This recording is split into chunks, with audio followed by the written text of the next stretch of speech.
All right, well, good morning, everyone. My name is Taylor, Director Communications here at MiRealSource.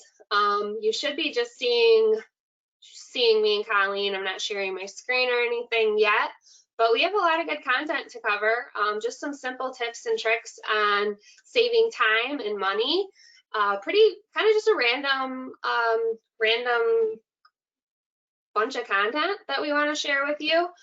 We have about, I think we had about almost like 50 people registered, so only half of you guys are on so far. But we'll just have a little introduction. Like I said, my name is Taylor, and then my co-host is Colleen DeLang. Hello. So I've been with MiRealSource for 6 years. If you haven't attended a Mixin It Up, as well as teaching the photo program and social media classes. And Colleen, do you want to tell a little bit about yourself? Yep, I think I started on staff right around the time you did. I'm full-time now with MiRealSource as staff, and I've been a licensed agent for 22 years. And I love that we're doing these shows because we're trying to bring you different content every week. And I know Taylor did a great job having Box Brownie on. We had Richard Sparks last week, and he gave us some great tips. So I'm learning a lot going through it. And we were talking about how, as agents, when we go in and we're using different tools, we're so used to using it one way that there's a whole bunch of time-saving things that we can show you, ways to save money in your business, ways to save time. So I think you're really going to enjoy this show, and you'll pick up a few things. Even if it saves you 10 minutes and $50 a year, it's a good thing. Yep. So we do these every morning, Thursday at 10 a.m. They started as 30 minutes up to 45 minutes, and based on demand and the amount of registrations and just kind of how the class has grown or the event has grown, it'll be between 45 minutes and an hour now, so that we allow everybody to, plan for that instead of us running over by a few minutes all the time. So just know that moving forward, we're going to shoot for 45 minutes to an hour, and to block off an hour at a time, get your coffee ready every morning. And throughout this series, we, like Colleen said, are going to have different speakers, content. We're always looking for feedback on stuff that you guys would like to hear from us or for us to talk about. So go ahead and participate in the discussion here. It just doesn't have to be questions. There's a questions and chat bar, which some of you guys have used, where you just are letting us know you can see and hear us okay. And we're going to be doing, this one's going to be a little bit more interactive than past ones that we've done. If you haven't attended, if you've attended them every week, we're going to be gauging polls to kind of see where everybody's at, and then showing you something that might be beneficial based off of that poll, and then giving away some prizes. So this week's prize, let me show you guys some screens. Let's see here. I love the prize part. Yeah, that's the fun part. All right, where? And while Taylor pulls that up, let me remind you, if you are kind of new to GoToWebinar, there is a questions box there. You can type in your questions, and we've got a couple, Taylor's going to be going through the questions, I'll be going through the questions, and we'll be answering them, during the show. If we miss your question, we try to always follow up with you as well, to send you out a quick email. And then there's also the follow-up email that you get. So if a question comes up afterward and you're thinking, oh, I should have asked that question, that's a great place to submit it to. Yep. And then are you seeing the picnic basket? I am. I love that. All right, awesome. So this is going to be the prize for this week. This was one that we gave away a couple weeks ago, and it had a lot of good feedback, people saying how cute it was, something to use this summer, since a lot of us are going to be doing things socially outside. So it makes sense to have something to pack your wine, pack your sandwiches, and cheese, grapes, look at wine and cheese in here for maybe some bike rides or some picnics. I know a lot of the things we'll be doing this summer are probably going to be mostly outside with friends and family. So I thought this would be another cute giveaway for you guys, and just a convenient little backpack kit for going on a picnic or camping.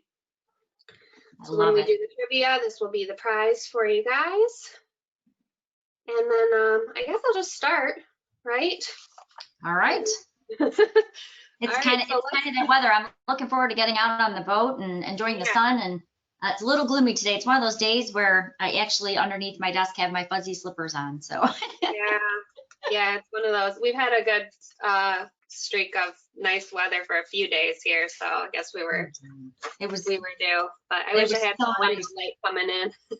Yeah, it was so nice. You know, the last couple of Memorial Days we've had a little bit of rain, so it was so nice that everybody had a nice weekend. So hopefully you all got out there and enjoyed it. Yes, definitely. It was a warm one though. So let's go over our first poll before I go into what we're going to talk about today. I'm going to be covering some photography and camera tips, some ways to save money. And then Colleen is going to be going into some little time-saving tips in Paragon, as well as a new product that we are launching to save you guys a lot of time. So the first poll that we're going to be running, jumping all around here. Okay. First poll is, how are you getting photos of your new listings? So let me launch that. Are you hiring a photographer? Are you taking your own photos because you took my amazing photo class? Are you stealing photos from other agents? Or you just don't think photos help, so you're just going to add a primary photo? Okay, I love those. I hope we only have 2 answers to this, but keep it lighthearted. You know, there might be some really honest people on here. I love it. And I can actually tell you that your photo class is amazing. I took it and picked up just a ton of stuff, and I loved the photo field trip. I loved how much that you're hands-on with those classes, Taylor. I can't thank you enough for my own personal business of how many great tips you've given me.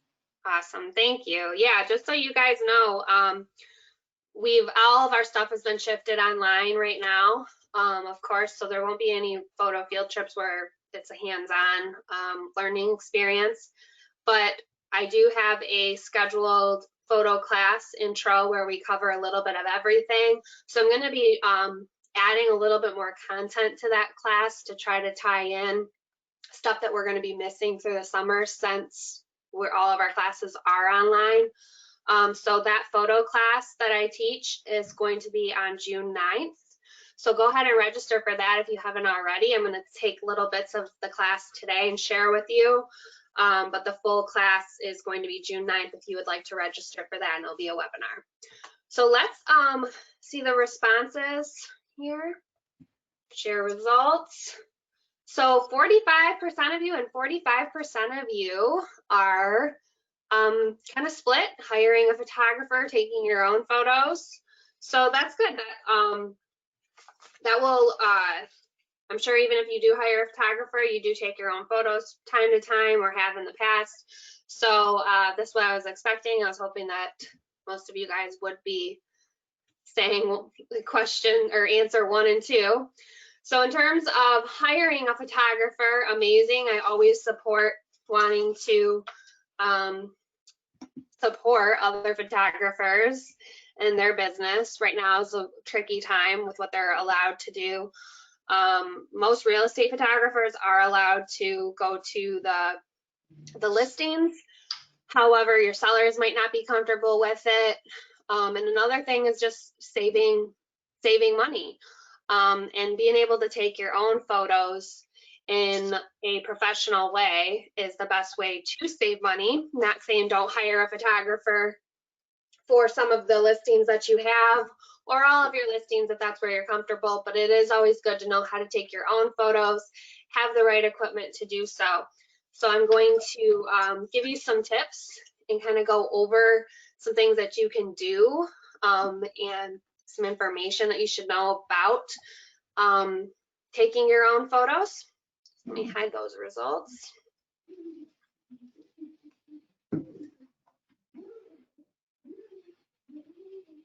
So a lot of times people struggle with taking their own photos because of common problems such as angle of light. So knowing how to read your light is going to give you the best possible photos that you can get. And that's what those professional photographers are able to do with their training, as well as knowing how to work their equipment, which we'll go into some equipment here in a few minutes. But some of these common problems only have to really do with your angle of light and the way your light source is coming in, how harshly it's coming in, and ways that you can manage that. So a big one is blown out windows. I'm sure you guys have experienced that. If I have, I know you guys probably have, and that is where your interior is properly exposed, but the windows are all white and washed out, and you're having a hard time maybe getting a balance between two different lighting situations. And this results in a really flat photo. It doesn't look like how our eye sees the room when we're in it. So if you're really trying to market and sell this property, which is a big reason why sellers hire realtors, is to obviously get their listing out there, promote that property, get the best offer that they possibly can. Marketing with photos is the #1 way that you can do that. So you don't want to have those flat photos because you want them to feel like that's their experience, they're in there. So that lack of wow factor, and that has to do with exposing for two different lighting situations. So some things that you can do to avoid that blown out window is the time of day that you take the picture, as well as being able to gauge where your main light source is coming in from. So if you are taking your photos when the sun is shining directly in those windows, it's very, very difficult for any camera, whether you're using your camera phone, a point and shoot, or a professional DSLR, to balance between two different lighting situations. So midday is a really good time to take your interior photos because you're not going to have that light source shining in so harshly into those windows that the camera is able to pick up a little information in the blinds and the trees outside. And then from there, it's easier to edit if you wanted to, if you don't still get that perfect balance between indoor and outdoor. So know that if you want that balance between two different lighting exposures, that angle of light and where your main light source is coming from is really important. Having all your interior lighting turned on is important as well, because that's going to be the ambient lighting that is in the space, that is filling in many of the shadows and highlights that are casted from the window sunlight. So if you are shooting at noon, even on a sunny day, which I know right now we're going to get some more sunny days, but we don't always have tons of sunny days. Cloudy days are actually sometimes the best days to take pictures because you still have lots of light, but it's a little bit more evenly lit. And you have that like noon with all your ambient lighting, you're going to get that really good balance between the blown out, eliminating some of the blown out windows in your shots. Gray white skies is another problem that has to do with your angle of light. This results in flat photos, zero contrast. Contrast is everything when it comes to photography. You you won't see any professional photos that are lacking in contrast. And what contrast is it's going to be kind of a sharpness between your shadows and your highlights, where it helps them pop off the paper or off the screen, as well as some differentiation between the colors in your pictures. So like the blue skies and the green grass is where it would apply here in real estate. So having that primary photo with gray, flat, gloomy skies is not something that you want to do. Now, what I said is cloudy days are sometimes the best times to take pictures, right? That's still true, even if it is a gray, gloomy day. It still is about the time of day that you take the picture, because you can still get some blue in your sky, you can still get some detail in your clouds, and some highlights on your windows if you're taking it at the right time of day. So that also depends on the lighting and that angle of light. So time of day and where the sun is shining on the front of the house is going to give you contrast and avoid those flat skies. So for an east-facing home, you're going to want to take that in the morning, which is about an hour or two after sunrise. So summer, it's a little bit earlier. Gonna have to get out a little bit earlier. West side, if your home is facing towards the west, that's gonna be evening. So that's 1 to 2 hours before sunset, which is really cool to actually be doing them around sunset, because then you'll get a lot of color in the sky.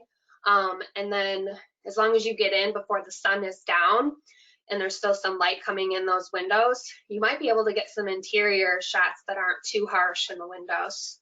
I've had some luck there as well. And then halation is another common problem that you've probably seen a lot in the MLS. I've seen this a lot. This is where you get that fogginess in the pictures. And this is really common in a lot of smaller houses that maybe have one big window in the living space. And that's where that light source is shining in that window. And there's nothing really balancing inside, like a side window or enough ambient light inside with overhead lighting or lamps. And what that creates is like a haze or a fog in the photo. I see this a lot in the MLS. And this causes like also streaks of light or spots of light. People will say they're orbs, or it looks like dust is floating in the photos. All of these are under the umbrella of halation. And this also has to do with your angle of light. So that's where the direct light, the light source is coming in directly and hitting your sensor and your camera. So a big way to avoid this is, of course, stepping back, waiting for the light source to shift up and down, because a lot of times it happens when it's eye level with you and the camera, or if you get higher or lower. And you mostly see this, like I said, in the smaller houses, ranches, 3 bedrooms down the hallway, the 1 bath, big window in the living room with the kitchen behind you, kind of more closed off floor plan. This happens a lot, which is a very popular style of home. So halation is probably why I see this a lot in the MLS, because it is a popular style of home and a popular problem that does happen. Now that you guys know what it is, you might notice it more, and you might see it in your photos. And you mostly see them once they're on the monitor and you see that backlit, and you'll notice all of that. So it's good to kind of take a couple different shots with like maybe 15-minute increments in between them, so that you have some options moving forward once you get them on your computer and are looking at them. Colleen, do we have any questions about this? Because I have the PowerPoint pulled up, so I'm not seeing. We do have a couple questions. Taylor, could you also explain how the polls work? We had a lot of people who actually answered in the question box when they were referring to your polls. Can you explain a little bit about how they just go right into the poll and click on the option?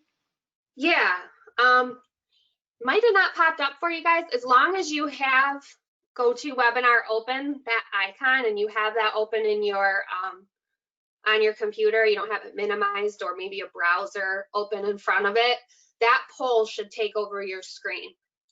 And then it'll say what the poll is, and then just choose your option. Give you guys a minute to respond, and then I share those results. Perfect, thank you. And then we have a really good question from Annette. What time of day do you take pictures if the home faces north and south? What would you recommend there? So you have a little bit more flexibility for north and south, of course, because the sun is not shining directly like an east or a west. So you have evening or morning with that, because the real goal is to shoot when the sun is lower in the sky. And that's because if the sun is higher in the sky, that's where you lose the detail in the blue, and you lose the detail in the clouds, even in contrast with like some of the bluish gray in the background of the sky. So morning or evening is good. Same kind of time, you know, hour or two after sunrise and before sunset. Now for a northwest facing home, you're going to want to favor the evening. For a northeast, you're going to want to favor the morning. Good question. Very good question. And then Debbie, our director of education, chimed in and she said that Taylor's next photo class will actually be June 9th at 10 a.m. So be sure to register for that. And I promise I learned a ton, you will as well. And I think that's, we did have a couple people say that let you know that they were trying to pick your, that they took your class option 2 in the poll. So just, I wanted to let you know it was probably more like 50% picked you, Taylor. Okay, all right. I saw that somebody on there said that they're steal photos. So that's a big thing that I would like to talk about is sometimes people like to clone and steal a photo. And that's where you see those tiny thumbnails. You're not doing anything for yourself there, for one, for your, on your listing for your seller, but it's also a copyright violation. So unless you have the copyrights from the original person that clicked the shutter and that agent, using previous listings photos, it's not something that you want to do. Appreciate the honesty. Might have been somebody being sarcastic, joking around, or just saying didn't know that that's not something you could do. In the past, never with MiRealSource, but in the past, that is sometimes something that is allowed. So just moving forward, know that it's not something that you want to do. Right? Yes, totally agree with that. Let me see what the second poll is. So in terms of hiring photographer, let me get the next poll up. Hopefully this will work for you guys. Before I go into equipment and some of the differences that you'll see, I want to see where everybody is in what kind of camera they're using. So hopefully this poll launches. Are you seeing it okay, Colleen, on your end? I am, looks good. Okay. Okay, so what kind of camera are you using? Are you using a DSLR camera? That's going to be camera that you're going to have a removable lens. They're a little bit bigger. You're going to also be able to shoot manually, which we'll go into briefly, but we go into a lot deeper in the intro and the advanced class. Point and shoots, really easy. Everybody kind of is pretty much invested in a point and shoot at some point in their life. Shoots auto. Really short lens, doesn't remove, little camera, but takes good quality pictures. Your smartphone, I'm going to talk about some pros and cons to the smartphones. And is anybody still rocking a flip phone?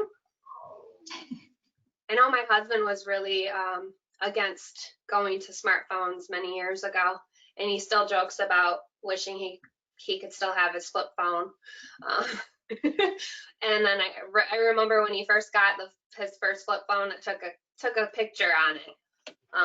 And we worked together, and I was the first picture when we were working together on his flip phone. So he still has the flip phone with the pictures on it, and the charger. So now the quality on that I think was like 3.5 megapixels, if that. So there might be some of you that are still using it, but I would say that's probably not very common. But we like to throw it out there just for some giggles. All right, I'll give you guys about 10 more seconds to respond. Every once in a while, you still see one. Yep.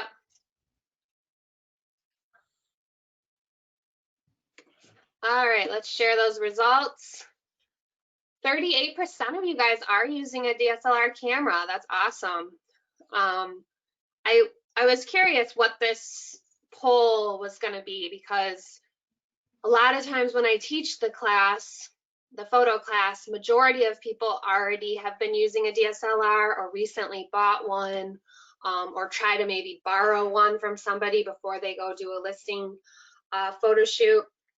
So I usually have a good percentage in my photo classes, but those are people who are obviously signing up for a photo class. So I was curious where majority of people would be that aren't specifically taking a photo class today. So that's really cool to see that 38% of you, the majority, do actually use a DSLR camera. That's awesome, awesome news. Hopefully, you're happy with it. And if you need any extra training, like Debbie said, on it, we're going to be going into that. I'm going to talk about some DSLRs, give you some suggestions. So the type of equipment is important because you are able to apply some of those common problem tips that I shared with you about angle of light, but you're able to get a perfect balanced exposure with a DSLR camera by using the manual settings. And that also helps you to get that really sharpness, lots of detail in the color, lots of depth in your pictures, which I'll show you guys some examples of that, as well as managing exposures between room to room, finding that perfect balance between the lights and the darks and the shadows. So it's awesome that many of you guys are using a DSLR.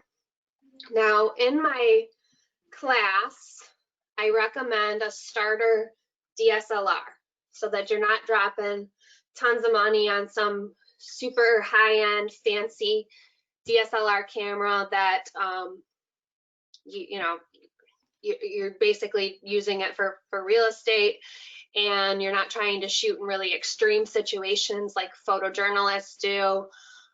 Sports, a lot of people who do sports photography, we need really expensive cameras, magazine companies, things like that. You know, for what the average person is going to be using to try to get that extra control in their photography and really good resolution and quality, a basic DSLR is a good place to start, and they're really user friendly. So the one that I recommend is a Canon Rebel. I'm going to have a couple other ones that are equivalent in other brands, just because I don't want to, there might be people who are really familiar with Nikons or like to support Nikon. But the Canon Rebels, there's a couple different tiers to them. There's a T4, T5, T6, T7. I like the T7, especially for the price. The T5 is really not much more cheaper, yet you're gonna get some more features, higher resolution. The video feature comes with the Canon Rebel T7, so you can get some HD video quality as well, which is really nice for shooting those tours or a promo video about yourself. And you can find them, of course, on Canon.com. Another site is called Adorama, but just since everybody pretty much uses Amazon, I went on Amazon just to see what prices were. They pretty much had the best prices, of course. And this comes with the standard lens, which you can see here is an 18 to 55. And that's relatively wide. That's going to get about 2.5 walls, 2 walls in your shot. Then it also comes with all of the chargers, everything to clean your lenses. These are going to be some filters on your lenses to kind of help neutralize the lighting in your pictures, and a nice carrying case. One thing that I recommend investing in if you are going to, because if you're going to start taking your own photos more, saving money for, you know, maybe half of your listings or maybe all of your listings, the amount of money that you spend on a camera and the right equipment is going to save you so much money in the long run if you're hiring somebody every single time. Now, if that's I don't want to take away hiring a professional, of course, because I've done photography for many years and there's so much value to hiring a professional, of course, that an amateur is not going to be able to fully capture, from the editing to taking just, you know, phenomenal shots, because I do this every day.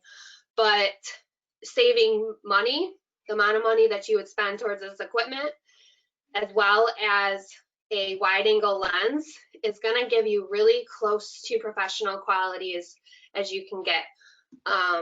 The wide angle lens that I recommend, Canon also has a brand that is wide angle. I have the Tamron and I really like that.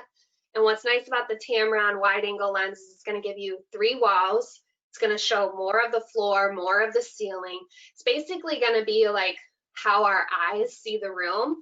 So between proper angle of light, balancing with your exposure on a DSLR camera and a wide angle lens, it feels like you are in the room a lot of the time. So where if you're just shooting standard with your iPhone, I'm going to talk about the new iPhone and how amazing it is, but if you don't have the new iPhone, which I just recently got the new one, it was very, very limited to what you could get in the frame, and just the quality of the photo wasn't anything special, and it made it hard to balance between all the 2 or 3 different lighting situations.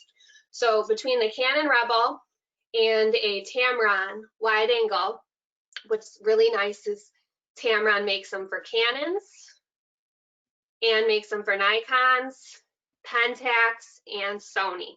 So this is an off-brand compatible mount with all 4 of those different brands of camera. Now the equivalent, or close to the equivalent of the Canon Rebel for a Nikon, is the Nikon D5600.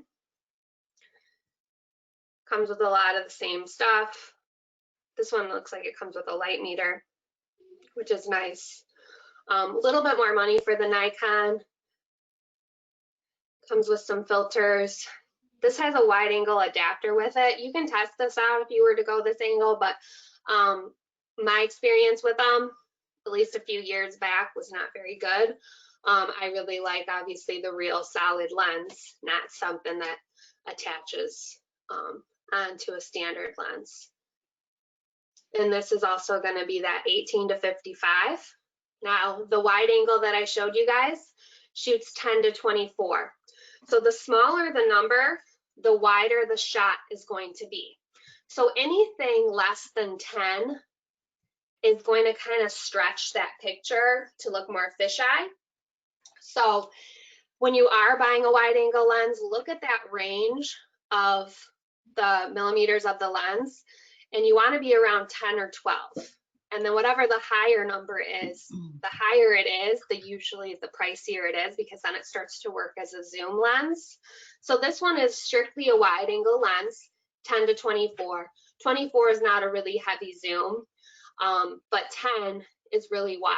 It's going to give you a lot of information in the frame. Another off-brand or another Nikon brand that's a little less money is going to be the 3500.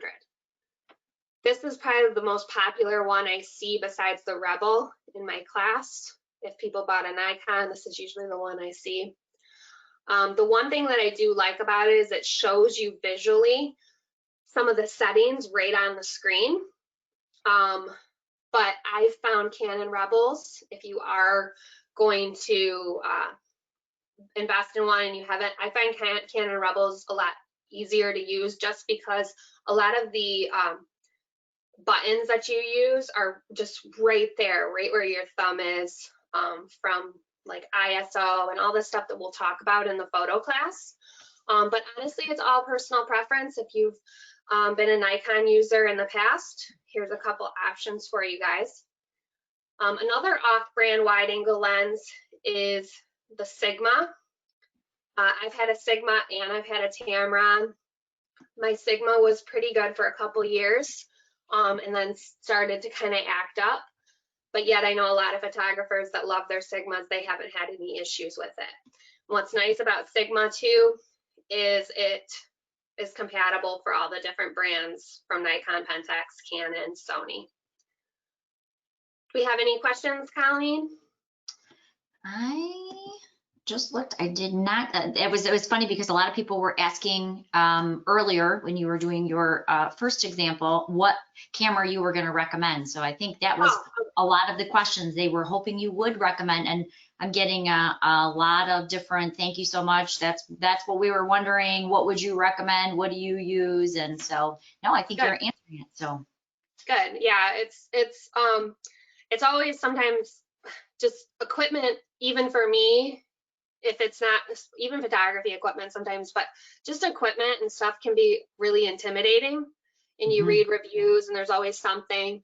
So firsthand, I've used all of these. And Canon has always been really good to me personally, taking care of stuff that I've needed. They sponsored my whole photo program in college.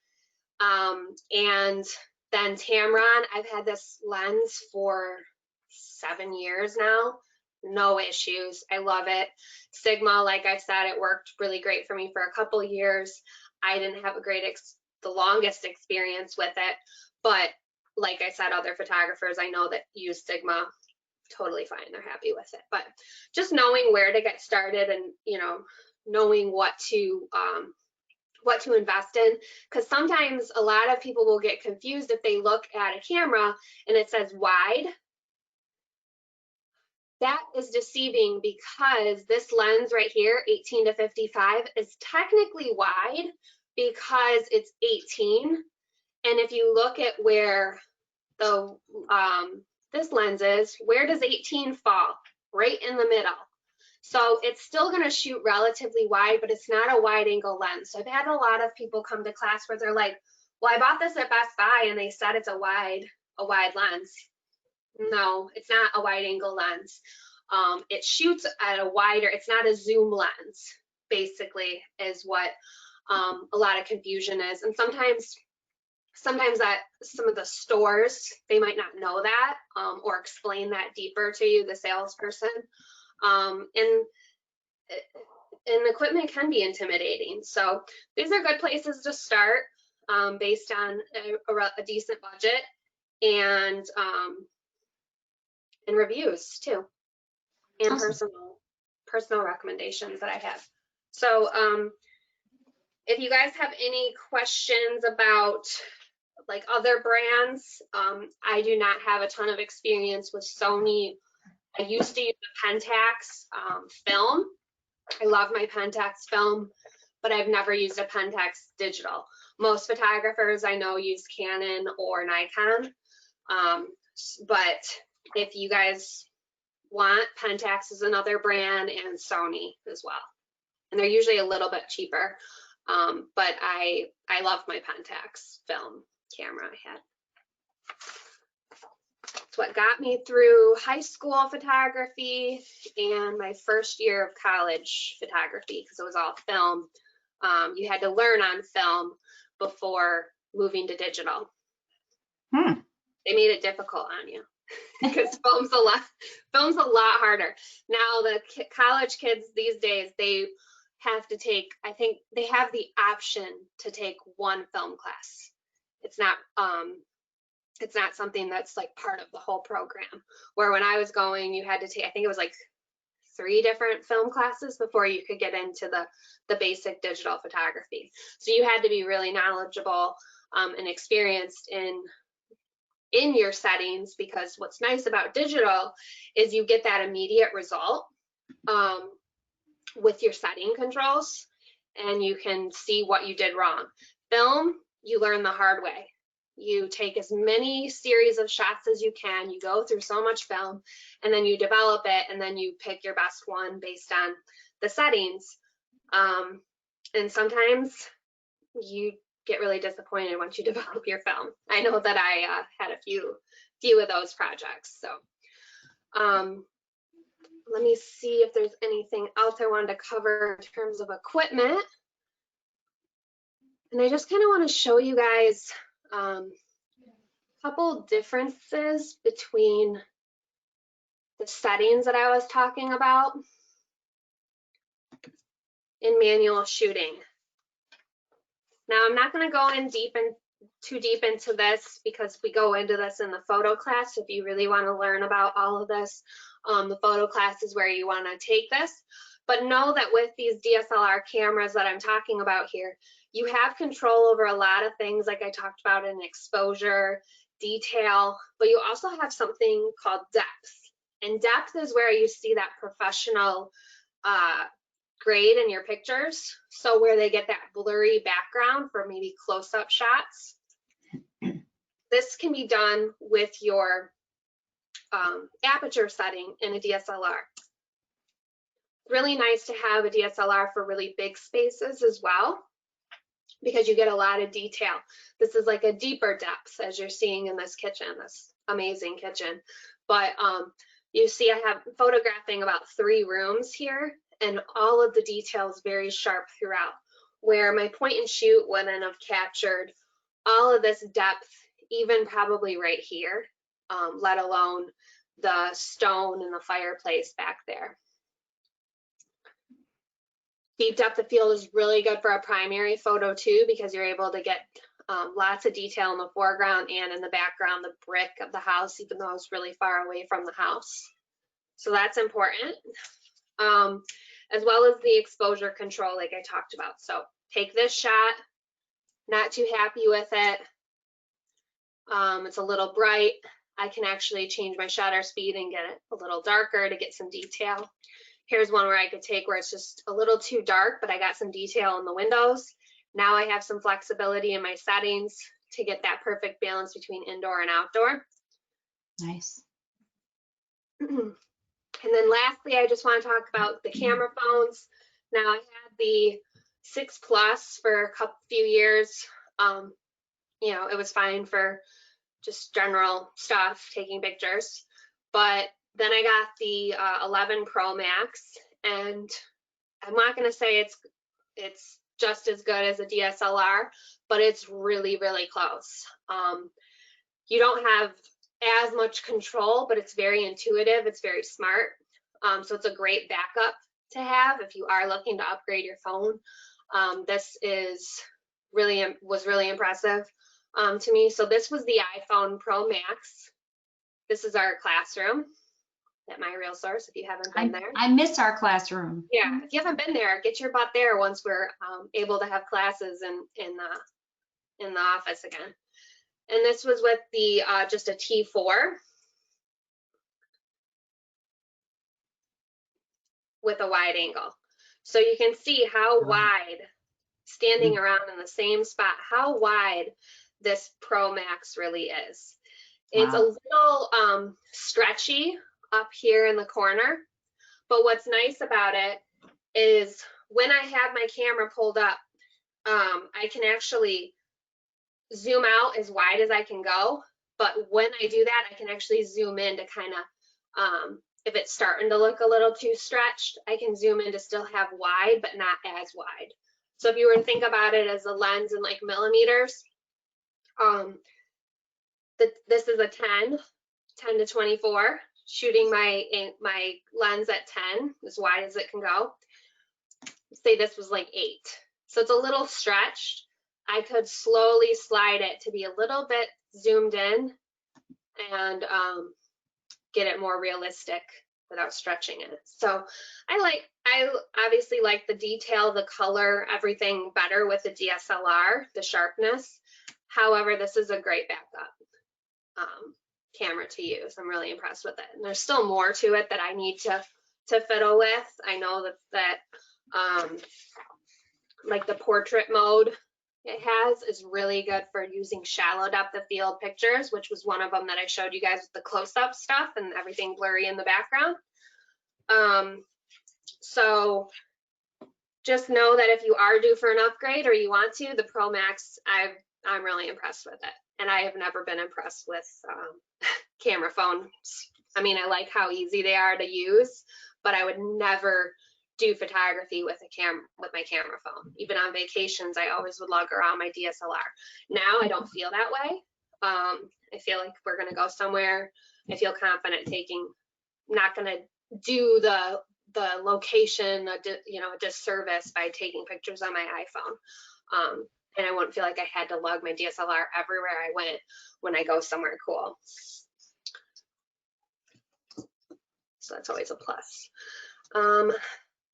Any questions, Colleen? Nope, I think you've done a great job of giving them some great suggestions. And I love when you show the shots with different cameras so you can really see how much difference it makes. Because, sometimes you wonder, my friend says, is the juice worth the squeeze? And you can clearly see it is. I mean, there is quite a difference. Yep. I really like, I mean, I like how wide this is, like I said, but I just love the coloring that I got and the sharpness that I got with the Rebel, just to kind of compare. But the Pro Max is really impressive too. So great job. Great job. So any questions that you guys have about cameras or photos or anything like that, I'm available to respond. I get a lot of them, just people saying, what do you think about this? Or I'm having an issue. Sometimes people have resolution issues, stretching issues with their photos. I get those kind of emails too once in a great while. So just know if you guys have any photography questions, so let me know, and I will guide you in the best way I can, and to sign up for the class on the 9th. Awesome. And then do you want to do a giveaway? Yes, let's do a giveaway. That's my favorite part. I love when we give away stuff. All right. Are you guys still seeing my screen? Yep. We see your camera, the live video screen. Yep. All right. So for today's giveaway, one of today's giveaways. Michigan Department of Insurance. All right. Let's turn Dave off for a second.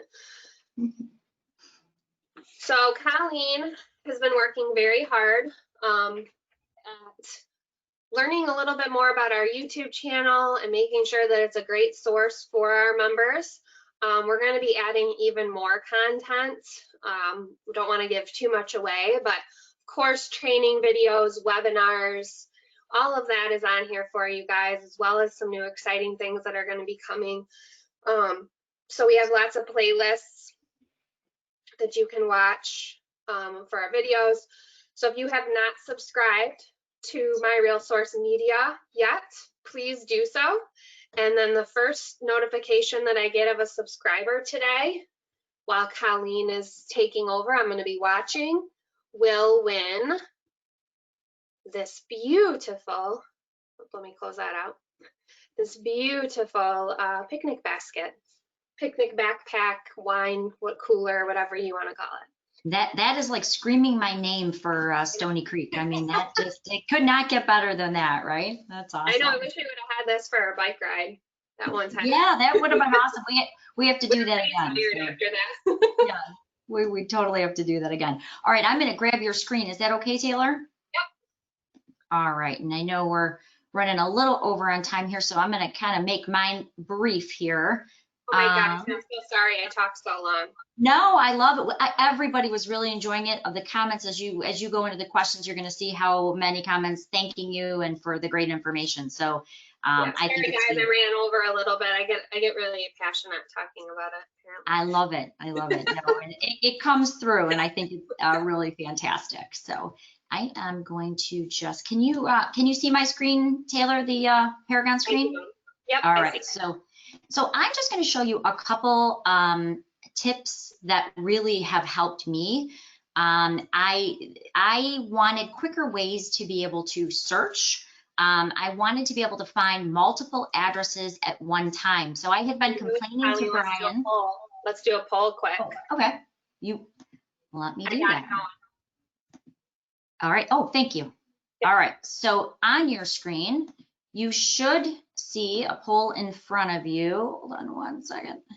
And basically, it's going to ask you what field allows you to copy and paste multiple addresses that someone may send you in an email.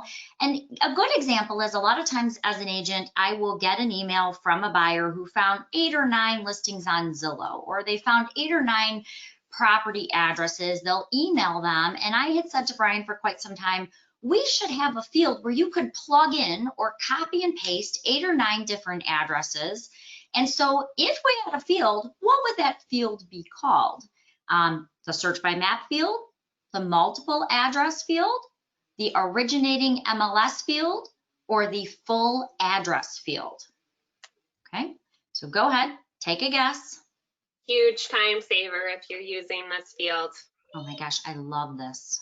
I think this is the most excited I've seen you about something that was added to the MLS recently when Brian added this. It was just such a complaint because it happens all the time. And, I just wanted to be able to find a lot of properties very quickly. I wanted to find them faster than my clients were finding them on third-party sites. And so we have that now, which I love. All right, and so I'm going to, can you close that poll, Taylor? All right. And let's share those results. All right. So it looks like this is a good thing to cover. It looks like, let's see, 8% said search by map field. 83% said multiple address field. Good guess. 0% said originating MLS field. Thank you. That's good. And then 8% said the full addresses field. So I have to tell you, the 8% were correct. So are you able to see my screen again, Taylor? Let me hide the results and then I'll be able to. There we go. Thank you. Taylor's an expert with the polls. I actually haven't done polls yet, so thank you. All right, so actually the answer is the full addresses field. Now this can be added very easily to your search. So you can go into your quick search or your full search and you can add this. But as you can see here, I've actually typed in 3 addresses. And all you have to do is type in an address. I'm going to type in another one here. So we'll type in Sunset, hit enter afterward, and it will immediately find it. So if you have an email that has 5 or 6 addresses, go ahead and simply start typing them in to one field and hit enter. Now, the cool thing about this, there is a built-in wildcard at the end, meaning let's say it's English Drive. Or let's say it's Sunset Lane. It will automatically find that. You don't have to add all that in. Matter of fact, less is best. Just simply start typing in the street address, leave off the boulevards, the ways, the places. It will automatically find that for you. Now, if it's North Sunset, and let's say you don't know if the agent spelled out north or they use the directional for north, like N period, you never know.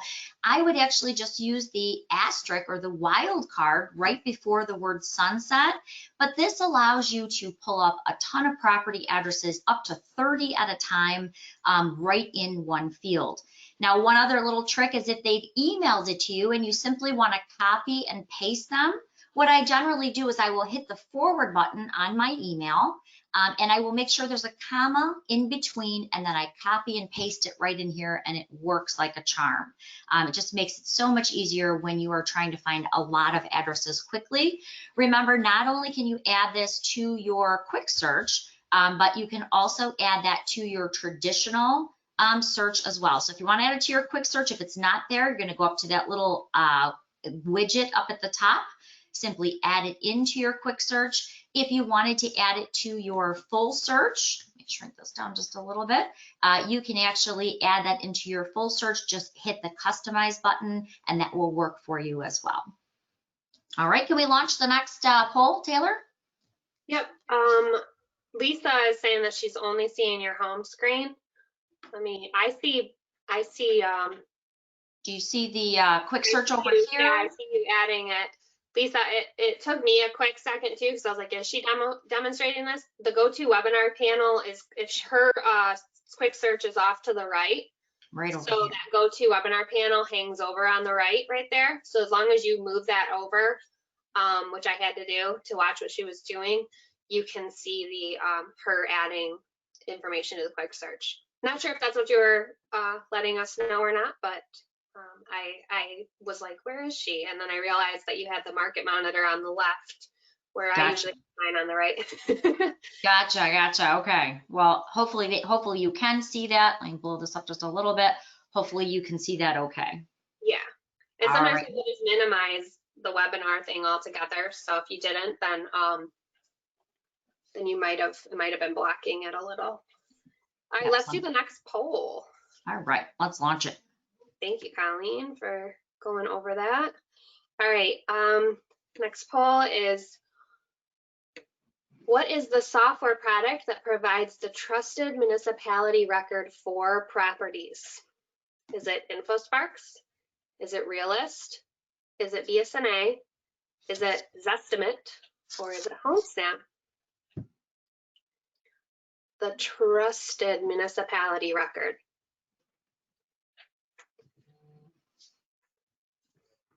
Give you guys 10 seconds. All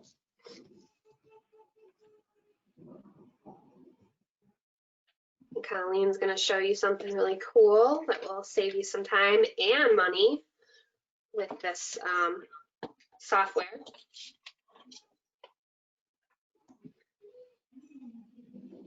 All right, let's show the results. All right, Colleen, are you seeing that? I am. Everybody did really good on this one. So you are right. It's BS&A. Everyone always asks us, what does BS&A stand for? Unfortunately, I've looked it up, I've Googled it. It's really just BS&A is the name of the software that municipalities use. It is the trusted record. If you were ever to get into a legal dispute, you would want to bring the BS&A record because that is the trusted record. Meaning that, and by the way, something we do is we use the live BS&A server. That means if you have a closing today, and let's say you find out there's an unpaid property tax and your client goes down to the city and they pay it, because we use the live BS&A server, as soon as that assessor marks it paid, you'll be able to see it by simply clicking on this little icon. And I apologize, it looks like a trash can. We've been kind of yelling at Brian. He tells me it's a government pillar, but when he kind of squished it onto the button there, kind of looks a little more like a trash can. But trust me, it's the actual way you want to go in, and you want to go into BS&A through these quick action links. And I'll tell you why. In many municipalities or many cities, they will charge you a $2 fee or a $1.50 fee to go in and access that record. The good news is if you just click that icon, you're going through Paragon, and we actually waive that fee for you. We actually pay it behind the scenes. If you are searching in Genesee County, Macomb County, or any of the Grosse Points, we actually cover that fee behind the scenes for you, so you don't have to pay. You don't have to stop, get your credit card out, put the credit card in for that $2 fee. So one of your MiRealSource benefits that we offer is that if you're searching again in Genesee or Macomb or any of the Grosse Points, if there's a fee that's charged by the municipality for that record and you're going in through that quick action icon, we'll actually cover that for you behind the scenes. So it's kind of a cool extra bonus. All right, I think we've got one last question. Taylor, you want to launch that last one for us? All right. What new product allows you to help a seller price their home over integrated live streaming service? I'm going to give you a hint. It's new, just came out this week. There hasn't been much out about it yet, so it'd be really exciting if people knew what this was. And if not, you can just guess. Give you guys 5 more seconds. All right, let's show the results. Very good, good. You guys are paying attention. Cloud CMA Live. And so I've got it up on my screen. I'm going to take you on a really quick tour. Now, I will tell you, I sat in on Lisa Harris's Cloud CMA Live class this week. It was fantastic. She does a great job. She's been an agent for I think 25 years now. She has taught most of our classes. I learned so much from her every day, and she's also my best friend, so I'm talking her up a little extra. But she does a great class called the Cloud CMA Live class. It's only about 30 minutes, and it's just going to show the new features that Cloud added. So if we can hide those results, Taylor, I will take them on a really quick tour. What you see right in front of you is Cloud CMA. So it's got the Cloud CMA dashboard that you're familiar with. I did get a couple calls this week and they said, hey, where's that slideshow button that used to be there? You showed me how to use the slideshow button. Where is it? Well, they've removed the slideshow button in favor of their new live product. You can still find that slideshow button. It's going to be right under the dots. So if you still like that slideshow, don't worry, it's still there. It's just an extra click. But where it says view live, this was actually in production before this whole global pandemic hit.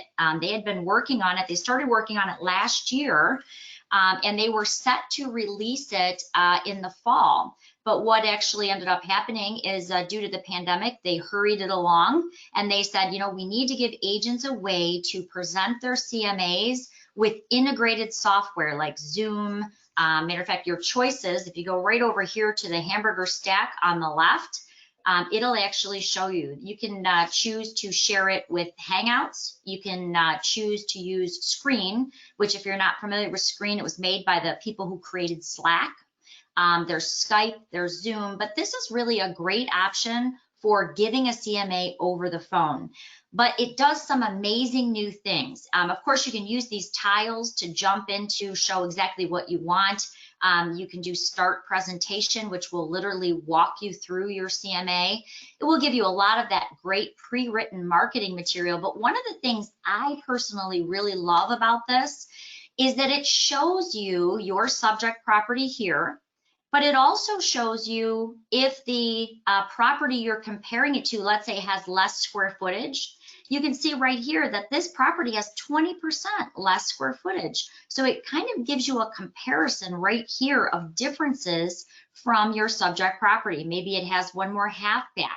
It actually will show you if the lot size is smaller or there's less acreage, less garage spaces or more garage. So it actually does a lot of those comparisons for you, which I really like, because when you're trying to justify a price over the phone, it's showing them why there's less or more square footage, and that may influence the price that you want to list that home for.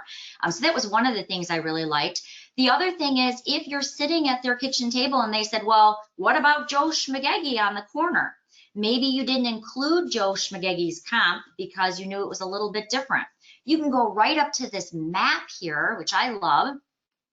It opens up into that map view, but it does allow me to add in an additional comp that maybe I didn't choose to select. So if they're asking me a question and we're on Zoom, we're sharing this information, I can go to that comp and I can add that comp in. So it does some really cool things. So if I've missed a comp or I wanted to add something in additional, I can actually pull it into my CMA right from here. So even though I didn't include it, maybe it didn't have the same amount of square footage. Maybe I only selected ranches and it happened to be a colonial. I'm still able to pull it up, show them that I have all of the information and I can cover it with them. So this is a great tool. You have it right now. You can go into your cloud account. It is live. And again, you can integrate it with your Zoom call so that you can literally go through this with them screen by screen. Sellers still today, I'm finding a lot of sellers are still a little bit nervous about having people into their home. So this is a great way where I can now go through it right over the phone. We can price their home properly. And it kind of works in traditional manner to Cloud CMA. You can move those tiles into any order that you want. But it's got a really nice feel to it. I love those front tiles because you can kind of jump around if you need to, but it's a great new tool and I hope you check it out. Yeah, I know if I was selling a house right now, my house right now, I would definitely appreciate the agent did this, because the less people in my house, the better, the more I can eliminate, that interaction, but still get that one-on-one feeling. Then this was really cool that they launched this. They advanced the launch on this product. Yeah, and it has some great new functionality. And one of the other things I forgot to mention is it also gives you a quick graph of where the original price started off and where it actually sold. And this is really impressive when you're trying to maybe get a price reduction or you're trying to get them to be realistic about the price. Because it's showing them, hey, if you start up here, it's going to take you longer to sell and you're going to end up with this sales price anyway. So it's got some really new, cool analytics and graphs that you can use to get them to price that home properly. So, but yeah, I'm with you, Taylor. I have a little one just like you do at home. And, I don't know if I want everyone trouncing through just yet. And so it's a great tool. And there's still a couple more pieces that are coming to this that, again, they didn't plan on launching it till fall. So it's going to keep getting better and better. So definitely check that out.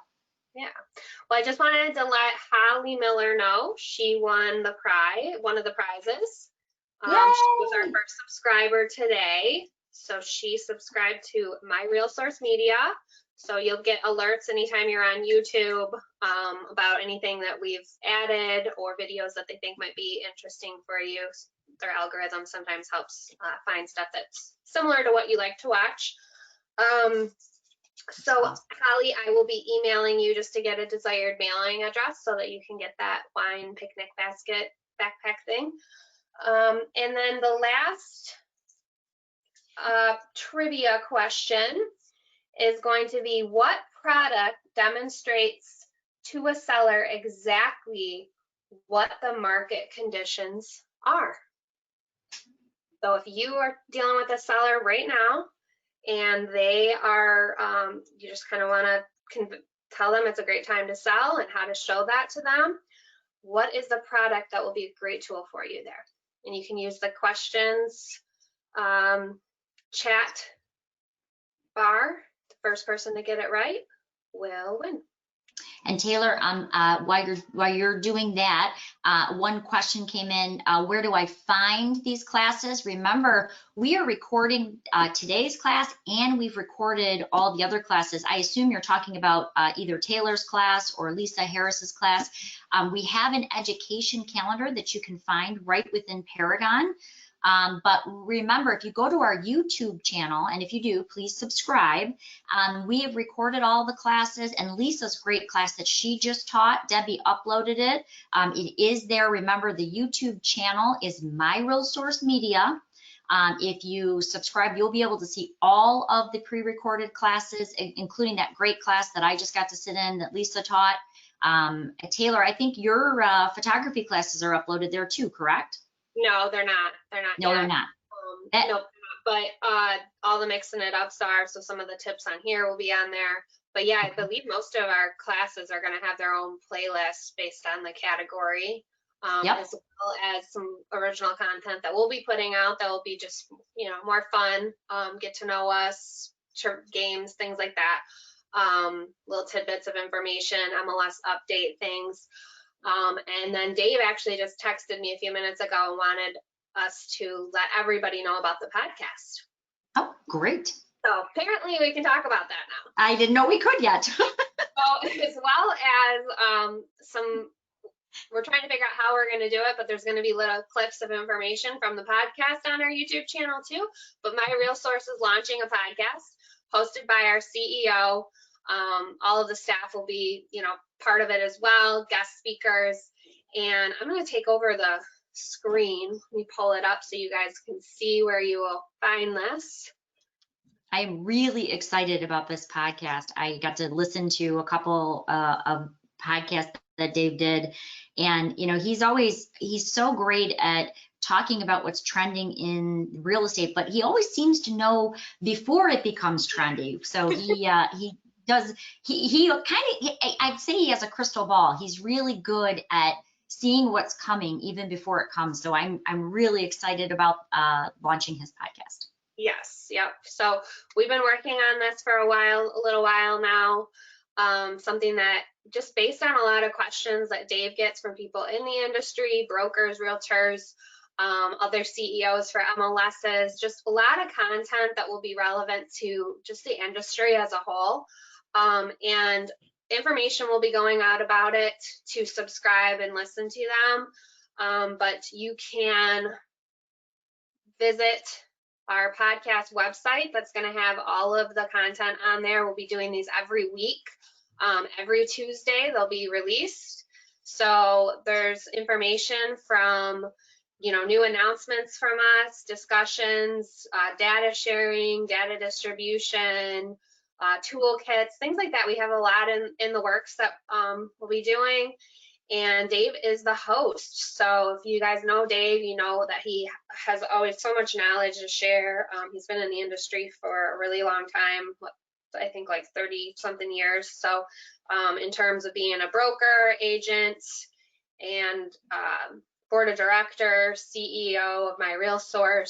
So he has a lot of great information in ways that MiRealSource has also been you know, progressive in the industry in here in Michigan as well. So go ahead and be on the lookout for that. And a lot of great guests. those- A lot of yeah, great guests on his podcast too. So yeah, I'm excited.